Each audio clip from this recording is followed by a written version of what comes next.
जे श्रीनाथ केसरीला तो दख्खन हरवलेला आहे,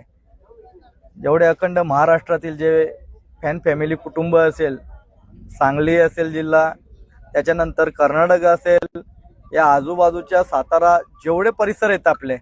या भागामध्ये प्रत्येक शेतकरी आणि बैलगाडा मालकाला मी हात जोडून प्रार्थना करतो का हा माझा दख्खन यो लवकरात लवकर ज्याच्याकडे असेल त्यांनी त्या माऊलीकडे आणून सोडून द्यावा। त्याला कोणत्याही प्रकारची रक्कम लागत असेल, काही लागत असेल, त्याला आपण त्याच्या मोबदल्याने मी स्वतः करताना देईल। त्याला जेही रक्कम लागत असेल त्याने फोन करावा, दादा आम्हाला 1-2 लाख रुपये पाहिजेत, हा दख्खन आमच्याकडे इथे इथे भेटलेला आहे, मी त्याला माझ्या स्वतःच्या खर्चातून त्याला पैसे देईल आणि लवकरात लवकर दख्खनसाठी